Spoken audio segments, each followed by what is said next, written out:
the conversation we were just having. So we are on. I'll get you to check that you've got a green light, just in case we don't, because there is nothing worse than an audio. Yep. Yeah, you do. Yeah, Yep. cool. All right, episode. What will this one be? This will be episode number 4. So episode number 4, we got Kaptein today, everybody, on the You Are the Hero podcast, the VSC podcast. So Gem and I were having a conversation before we started filming, and we can go straight into this if you want to, just discussing, because you've got 2 young kids, right? Yes, I do.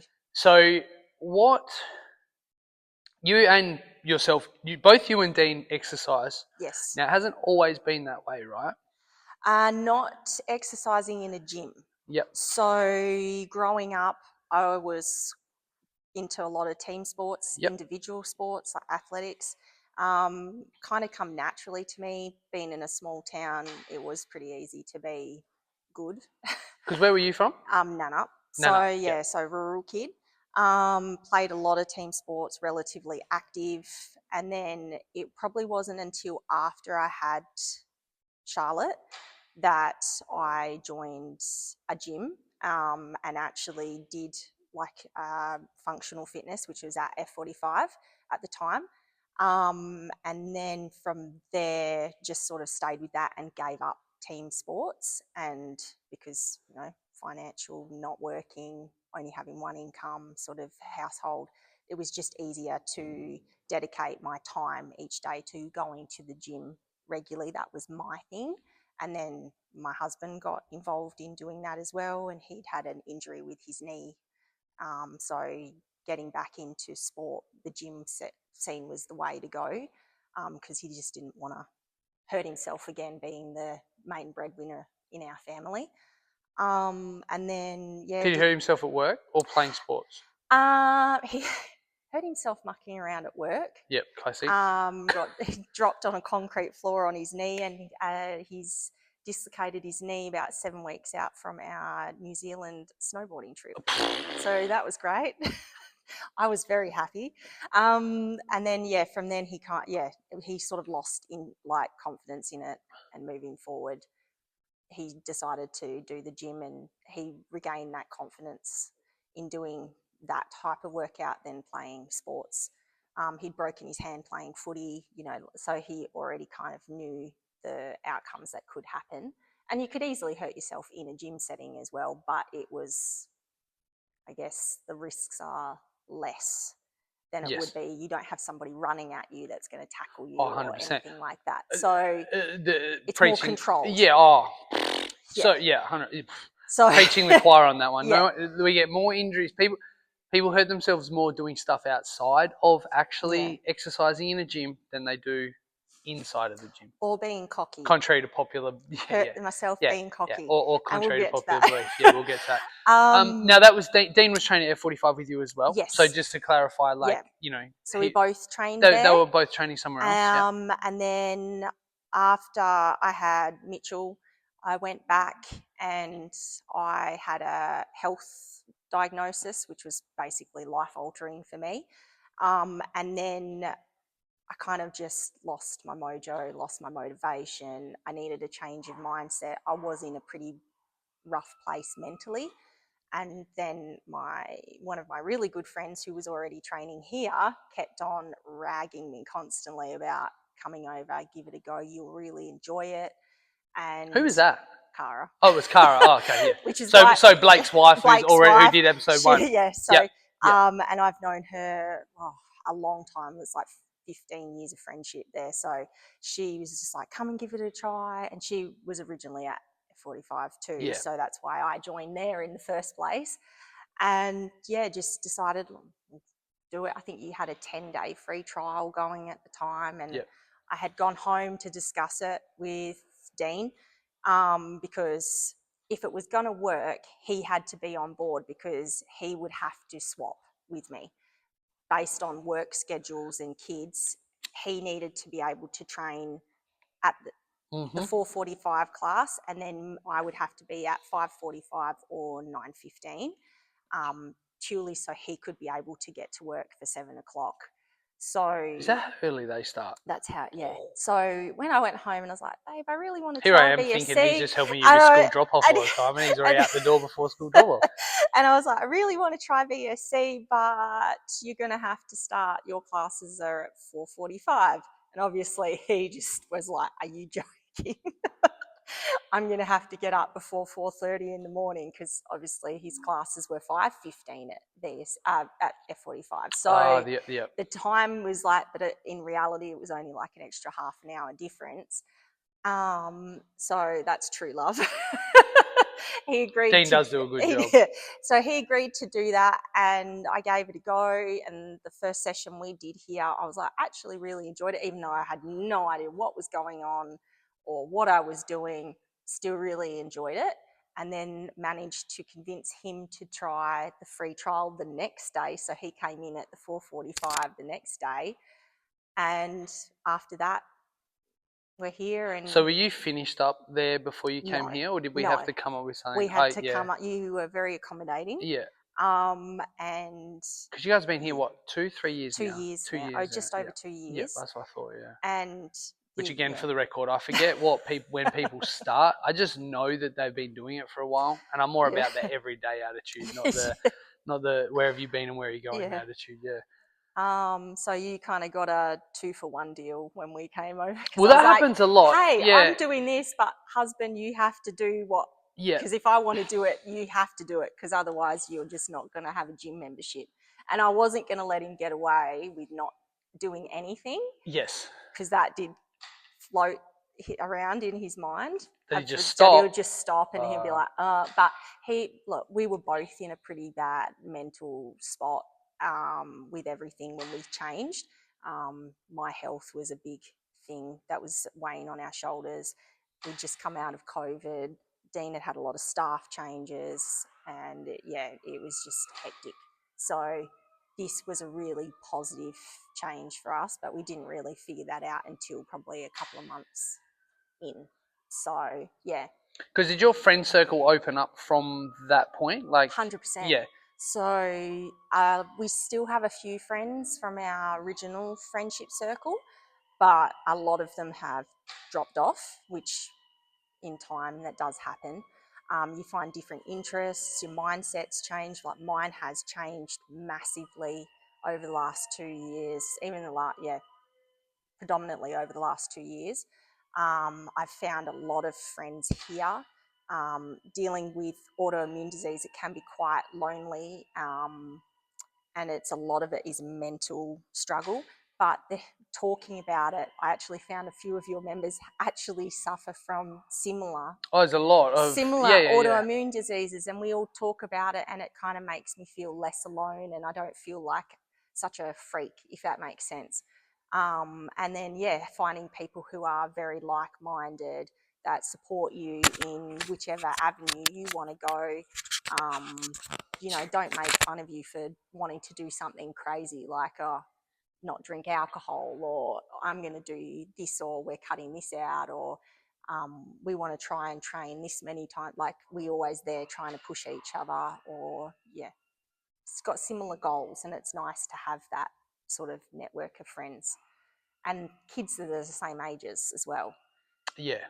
We found so many people here with kids of similar ages, and the kids all get along, which makes it so much easier for parents to socialise as well. So you're saying, when you sort of said that your mental health was one way and now it's changed. Yes. Or your mindset, sorry. Yeah. I'll rephrase your mindset. Yeah. What exactly do you mean? Because I think I know exactly what it is, because, you go from and this is not me bashing down on anything, but you go from like a more is better, right? Mentality of like, if we're not like, one thing that I think most people watching this will know, that at VSC, we're probably the slowest, laziest, hard workers that you ever meet. In that, we'll do something that we wind up, when we warm up, we talk for 10 to 15 minutes. We skip half the warm up if we've been doing something else. We then do a strength piece that could be done in 10 minutes, in 5 minutes, but we take 10 to 15 minutes. And then our workouts can they're high intensity over high volume, or they're high volume over high intensity. That really gives you an opportunity, right, to have these conversations. Yeah. So when we say your mindset changed, am I sort of on the money of like, yes, you were like, more is better. Now it's actually better is just better. Like having time to work on your skills, to, this is the conversation of Gem hurting herself. Like, you hurt yourself going for a 55 kilo clean, 60 kilo clean. When prior to training here, would it have crossed your mind that a 60 kilo bar would be pullable off the ground to then catch on your chest, right? My biggest problem was I'm very competitive by nature. And growing up, I was that kid that was tried a sport, good at it. Yep. Tried a sport, won medals, like was basically, that was my identity, I guess, at school. And then you follow that through to adulthood, and you're still playing team sports, still very good at them. Didn't really have to work hard to be at a surprisingly good level. And then to have, I would probably say, to have children, so 2 cesareans, and then have my health diagnosis, which changed how my body functions properly. I had to really change my mindset about how I thought about myself. Okay. That competitiveness or that cockiness had to basically be non-existent, and it had to leave. Which is adulthood, right? Exactly. It's just being and that was what brought me into my injury, because I was I'd let that competitiveness take over when I first started. And I hadn't really had an experience that, like the injury that I had, that would really ground me back to going, Gemma, this isn't something that you're just going to be instantly good at. You're actually going to have to work your ass off to actually learn the skills to do this properly. And having that kind of mindset had changed, being able to do that here, where you actually aren't competing with anybody else. You're competing with yourself. You've got everybody around you cheering you on, whether, doesn't matter what weights are on or what gymnastic skills you've got. It might take you 2 years to do a pull-up like it has for me. And I had to learn to start cheering on myself and celebrating the achievements and where my body actually got me, because I didn't even know 2 years ago if I was going to be able to do any of this. So I need to celebrate the small wins, and the people that I'm around help me to celebrate those small wins. And it's not a competitive atmosphere, it's a positive atmosphere that makes you just feel like you're just a person that's here to do the same thing as everybody else. We're all at different levels, but nobody cares what level you're at. It's just, I don't know, it's that changed my mindset. Seeing how everybody else lives and breathes like this cult atmosphere, but it is more than a cult atmosphere. Unless you're in it, you won't really truly understand. It is like a giant family. So yeah, my mindset has definitely had to change over the last 2 years because of that. Have you in the past, say something like that popped up, just like quit that thing if you're not good at it, just sort of quit that thing and then said, oh, look, you know what, not for me, and then picked up something else and then just been good at that? Or is this something like where if you aren't then good at something, you've then realised in other aspects, not just like exercise, like, if you're starting a business, it's this, like we all do, we're like, I can do this as a business. And then all of a sudden you go, wow, actually, fuck, business is actually hard. Like, you think that it's just, I'll do the thing and the stuff will work. And then all of a sudden it's like, oh, hang on, I'm not, business is one aspect. But a lot of adults have that in general, right? Like if they're not good in the first place, all of a sudden it's like, well, why bother? I'll just go stick with what I'm good at. Did you have that problem, or no, you've never really had that? Or you've just sort of lent into things that you are good at? And then I haven't really had that. Growing up, I was shy, like a bit shy, but I knew I was good, if that and I was good at grades as well. And, you know, like it was one of those things that I kind of just sort of had a bit of that cockiness about me. And for me, the change for me was my health. And then coming in here, it was such a humbling experience. So when it got hard, I don't tend to shy away from hard work. The values that I grew up with, I come off of a farming background. So hard work is literally nothing. It's been literally born and bred into us. They raise them different in the country, let's be honest. So putting in hard work to actually achieve something, I'm not afraid to do. It's more the confidence building for me. So instead of, and I'm trying really hard to change this in my mindset currently, because my very good friend pulled me up on it as well, that I tend to joke about the negatives. And saying that out loud, I shouldn't really do that. Like, I should be more positive about myself and my experiences. So I might turn around and go, oh, well, it only took me 2 years to do a pull-up, you know, like, haha, 2 years. But really, in hindsight, I should be actually going, like, I actually did it. Like, who would have thought I could have actually done that?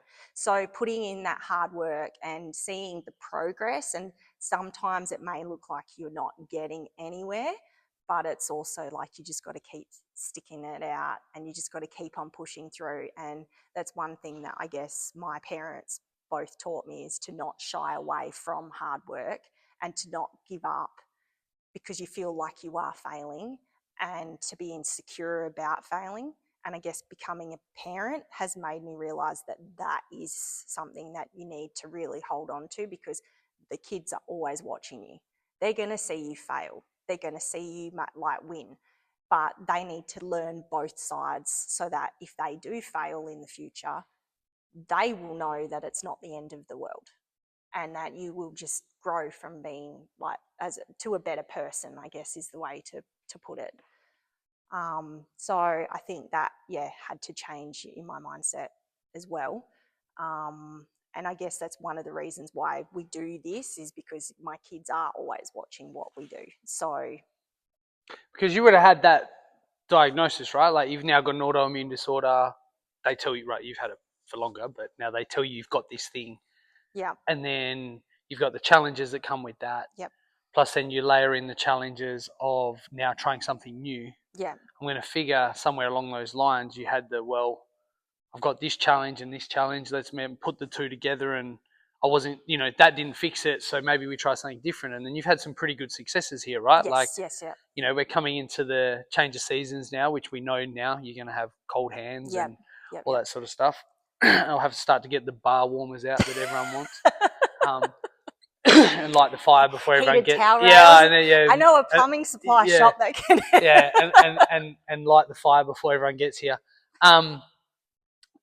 But I feel like that stack on stack would have been all like, oh well, like I've got to deal with this problem. Now I'm going to deal with this problem, and early parenting too, right? Like, what, your youngest would have been? What's he, 6 now? 5? He's almost 5. Yeah, so he would have been 3 when you started here.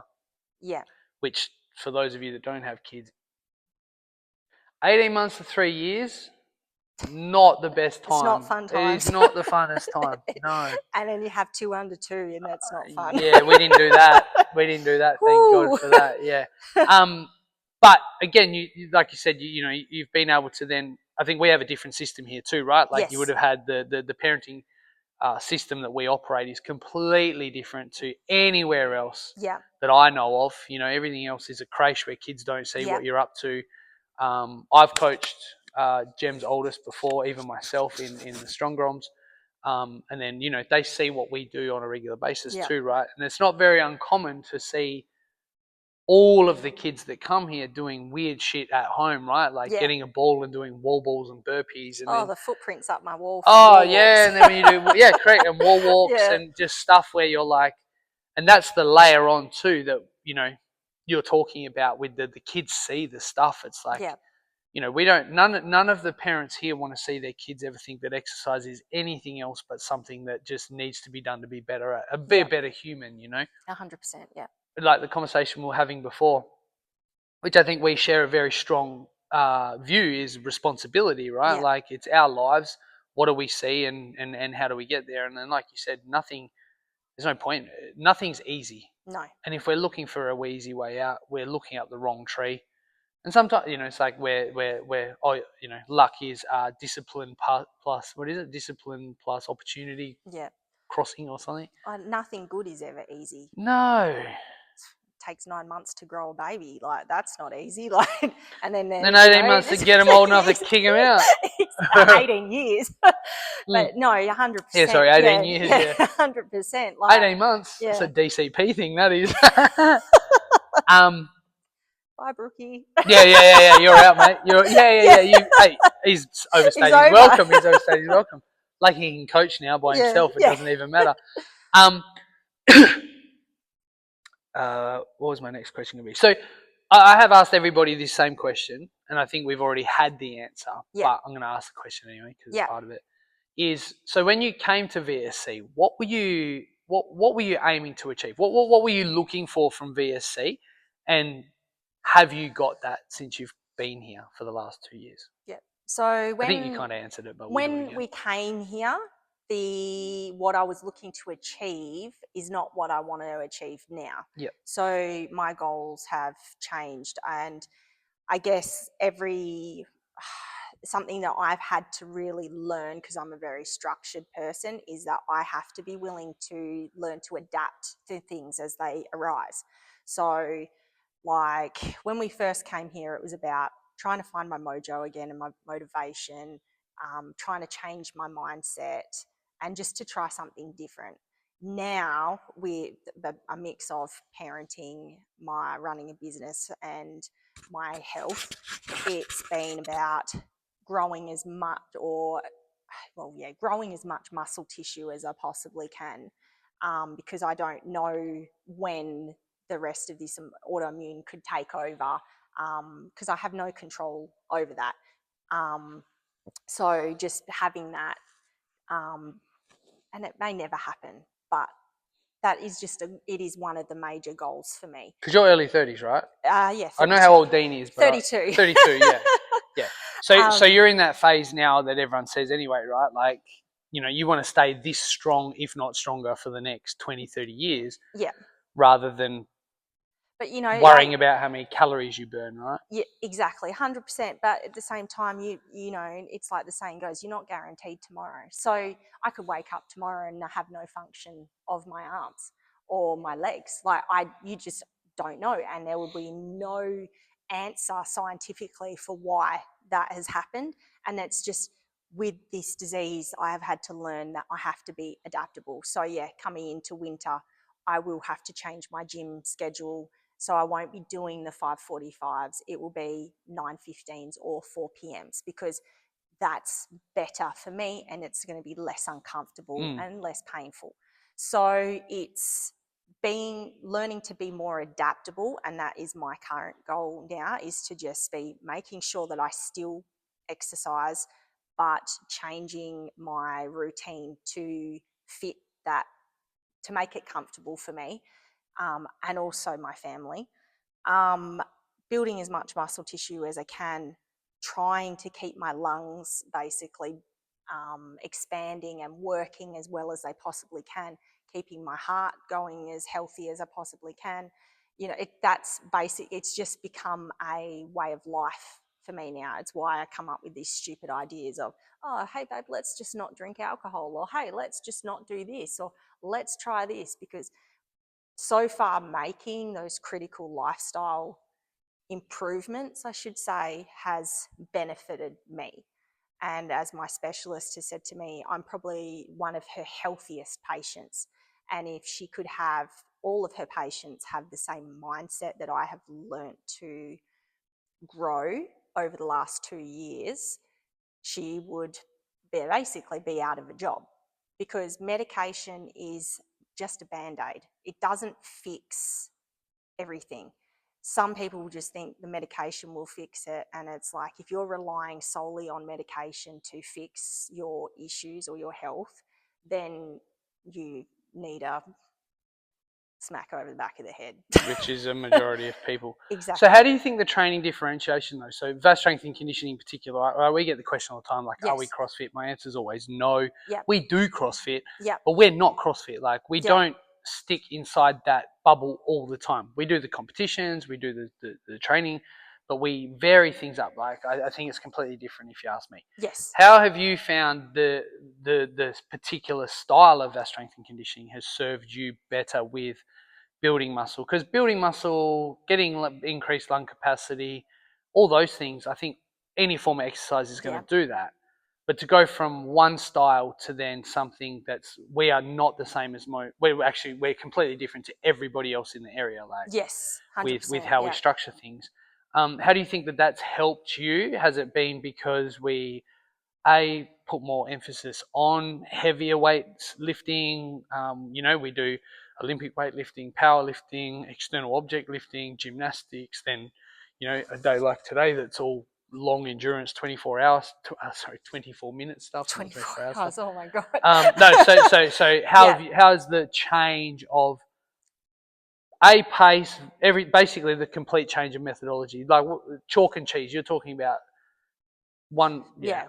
Look, I came from the other gym thinking I was relatively fit, and then stepped in here and had a very humbling experience that I was not this type of fit. And the fact that there's not a lot of jumping or weird movements that I felt were injury like risk for me. This style of workout suits me better. My joints don't ache like they used to. I'm muscle sore, don't get me wrong, but it's a good kind of soreness because it means that I'm progressing further up in my weights. I don't know, my body, even my body shape over the last 2 years has really changed. The muscle mass, like the definitions. I've got friends that make comments about my legs all the time because, and I don't know if it's just this style seems to suit me better. It's more it's just more comfortable for me. And look, it is hard. And like gymnastics is not something that I was ever good at. Mobility wise for me, when I first came in, I couldn't even do a PVC passover because my shoulders were that locked up. And it's just been the fact that you focus on all of that stretching, all of that mobility in the warm-ups, that these different skills that you're teaching us actually come into everyday life stuff that I do at home, like even just picking up heavy bags or moving, buckets of flour and stuff around like that. It's just similar movements. So it just suits me better. I've never been a fan of jumping and the impact, like jumping constantly and, doing movements that make no sense. These have a purpose. You run, you ski, you row, you ride, that's your cardio. And then you put heavy weights to that. And I love barbells. I've never touched one in my life till I came here, but I found that I actually really enjoy it. Squats, deadlifts, I'm all over it. Like cleans, I'm just starting to build that confidence back because I am actually seeing what my body is allowing me to achieve now because I'm taking the time to do it properly. Yep. And I'm letting go of that rat race that was going in my mind and focusing on the things that actually matter, which is myself. It's not everyone else around me. It's what I'm doing. And even if you ask my husband, he would say the same thing. Coming from an injury as well, he hasn't had any issues with his knee since he's been here. And even, there's always alternatives. And I think that's one thing that we'll just keep on coming back to being here. And we plan to stay here and train here for a long time because the style of workout, the workouts that you create, the exercises that you do suit us better. Our bodies tend to, not react, but thrive on it, I guess is the best way to put it. So your doctor said that you're the healthiest of one of her patients. Have you seen what kind of increase in like whatever markers they're looking at, right? What have you've seen increases from? Obviously, you got diagnosed right at a decline. Yep. Have you what increases? Because when did you have your last checkup? I remember it wasn't too long ago. Maybe it was a while ago. Again, my perception of time. I was saying this. I think it was Desi. We went for a walk the other day, and it's been 10 years since Julia Gillard was the Prime Minister. I was like, wow, I didn't realise it'd been 10 years, right? So for me, you could have said yesterday, I just had my checkup, and it was probably 6 months ago. Yeah. I'm not too sure. At your last checkup, what did the specialist say? Where are you at with that? Like, we haven't discussed what the disease is exactly, but it's autoimmune. It's to do with lungs and deterioration of the muscles and stuff like that. So obviously being stronger and that's sort of going to really impact that. What positives has the specialist said now, other than you're the healthiest? Look, I have bloods every month, so because I have a thing called connective tissue disease, which basically connective tissue is everything that holds your body together. So she's always got high C-reactive proteins. Which my specialist knows now. Which for the record, you all have that if you work out. Yeah. So she messaged me in January when I had my monthly bloods for that, and it was the lowest they'd ever been.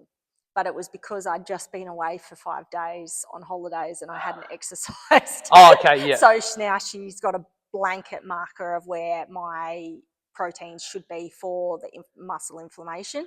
But because she knows that I train here, my lung function test, and we've discussed this before, they were like, oh, it's lower than it's normally been, but it could just be low for like average, because it's just they pile a whole heap of statistics and that's what they go. It's not individualized. The way that we look at my results, science-wise, if you were to look at it, you'd be like, oh, that's not good, because basically my body is attacking itself. That's why I've had to start the medication that I'm on to control that side of it. But it all goes on how you feel. And that's one thing that the specialist has drummed into my head. It goes on how you're feeling. So if you can walk up the stairs and not struggle to breathe, great. If you can run 5Ks and not use your puffer, that's even better. If you can not have dizzy spells when you're running. So the markers could say there's no way you could do this, but you can do it anyway. The markers could turn around and say, there's no way that you possibly should be able to do that, or you can't do this because you've got this kind of disease. That's the mind. And Jim says, fucking watch me. Yeah, 100%. Someone turns around and tells me, and look, I'll get some pretty shitty bad news and I'll cry about it for 24 hours. It's kind of like my grieving process, I guess, because my body is not in my control. It's not like it used to be. I've had to really let go of my old self and celebrate what I can do now. And she will just be like, it's just like, if you can continue to keep doing these things, because in her mind, she's like, it's this hectic exercise. She said, you're on the right track. And we changed my diet, like we've changed our diets, stopped drinking alcohol, we exercise more. And she said, it all goes on how you're feeling.